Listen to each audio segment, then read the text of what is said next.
Actor Tom Arnold penned an essay for that great platform of public debate, The Hollywood Reporter, about a personal tragedy which he feebly attempts to use as leverage against the Second Amendment.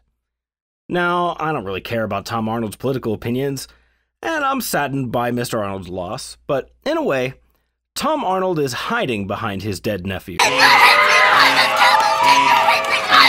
I know, but calm yourself. I'm not saying Tom is doing this intentionally. It's unconscious, but this kind of sophistry is highly dangerous, even deadly. It's also not fair, so I'm going to ignore it. Because this article is typical of the kind of pandering and irrationality in the gun control movement. I'm going to go through this article, point out the rhetorical tricks, and refute them. Join me. It's going to be fun.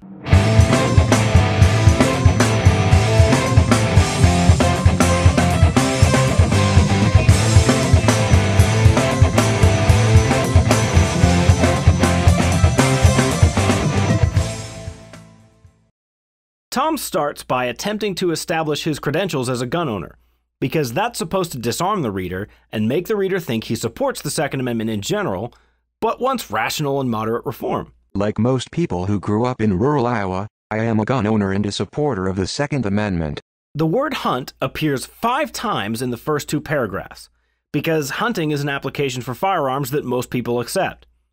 But hunting isn't the primary purpose of the Second Amendment. The primary reason to own a firearm is for self-defense, not hunting, and the phrase self-defense doesn't appear in this article a single time.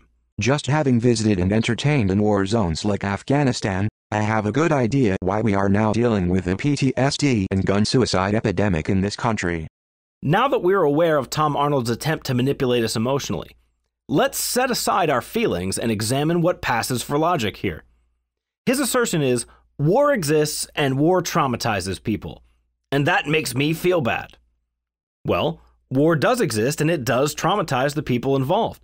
That makes me feel bad too. I don't like war. But that has no relevance whatsoever on the civil rights of citizens of the United States.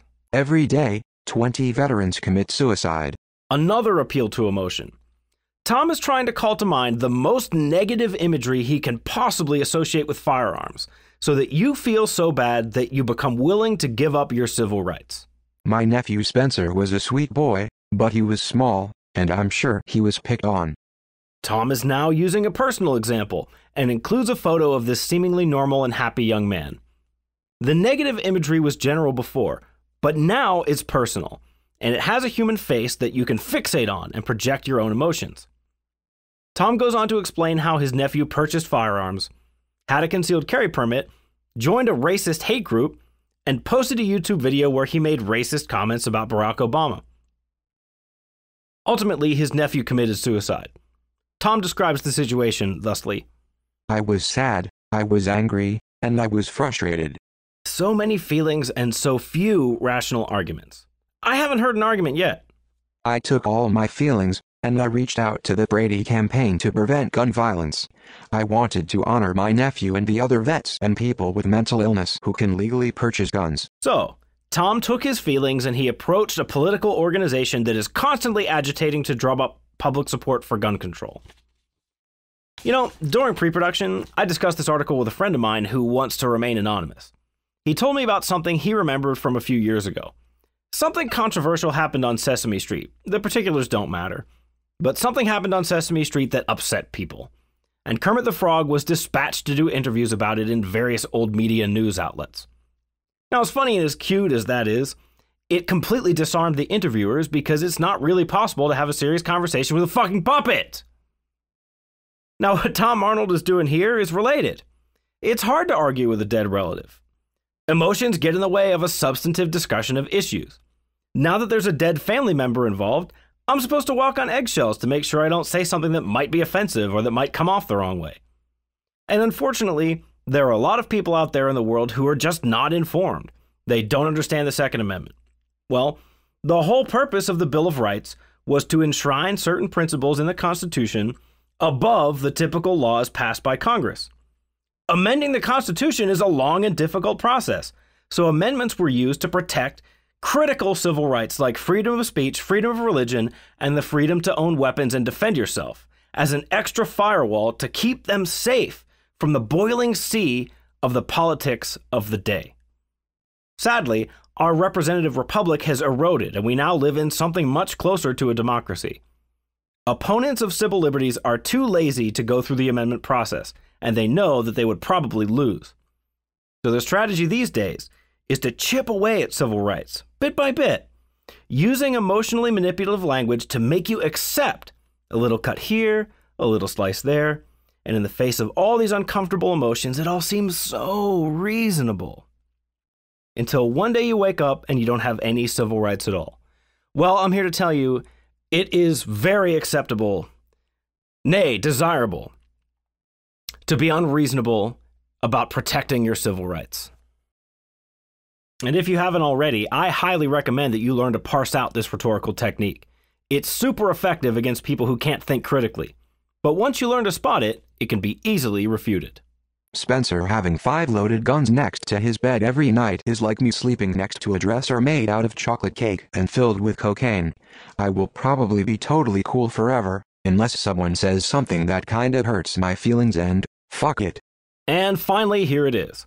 Once you wade through all the sophistry and all the emotional manipulation, the core of this essay is, I don't have enough self-control, so your civil rights need to be oppressed by the government. And if Tom had just come out and said that, not that many people would agree. But people will read this article and be moved by the tragic story. And Tom is trying to abuse your sympathy and compassion to advance an anti-civil rights agenda. Unconsciously, I don't think he's doing it on purpose. But Tom Arnold says, no guns for the mentally ill. And that seems to be an increasingly common sentiment among the gun control crowd. Well, it's total bullshit. At what point do potentially mentally ill people cross Tom's imaginary line and lose their civil right to own a firearm? Who makes that determination? What law enforcement agency is going to psychiatrically evaluate every potential gun owner? Even more crucially, who's going to define what mentally ill even means? And who makes the decision about who's too mentally ill to have civil rights? Laws aren't spells. Passing a law that's supposed to keep guns away from the mentally ill doesn't magically make that so. All it does is put a burden on law enforcement and government bureaucrats. Even if you could come up with some kind of regulatory construct that could evaluate every firearms purchaser quickly and at a reasonable cost, you're ultimately creating a situation where government employees arbitrarily decide who gets civil rights and who doesn't. All you need is the wrong kind of person in power, and the situation will quickly degenerate to the point where only politically popular people have civil rights. And the same goes for terrorist watch lists. There's no due process around getting put on these creepy lists the government's coming up with. Senator Ted Kennedy was put on a watch list. He had trouble boarding planes and it took months for him to get off. Now, how much luck will you have getting your name taken off a creepy Orwellian list if a United States senator had problems with it? Now, can you imagine if George Bush had tried to float the idea that people randomly placed on some creepy watch list, or people who were deemed to be mentally ill, would lose their civil right to freedom of speech or their right to vote? The civil right to own a weapon and defend yourself is just as crucial as these civil rights. And yes, some people, due to mental illness or other personal problems, misuse their civil rights. I mean, look how people abuse their right to vote. And I'm here to tell you, the right to vote is far more dangerous than the Second Amendment. And as for Tom's childish attempt to say some gun owners equate gun ownership with religion, some even equate guns to religion, a gift to Americans directly from God himself. That sounds crazy to me. Well, Tom, if including God makes it sound crazy to you, go read about the concept of natural rights. Natural rights are rights intrinsic to every human being, as opposed to rights granted to you by the government. The right to vote is granted by the government. The right to own weapons and bear them in your own defense is a natural right. No God necessary. I wish I could wave a wand and make Congress fearless. I'm so glad that Tom Arnold isn't a wizard and that he can't inflict pathological emotional states on Congress with magic. Because Congress should be terrified of trampling on civil rights.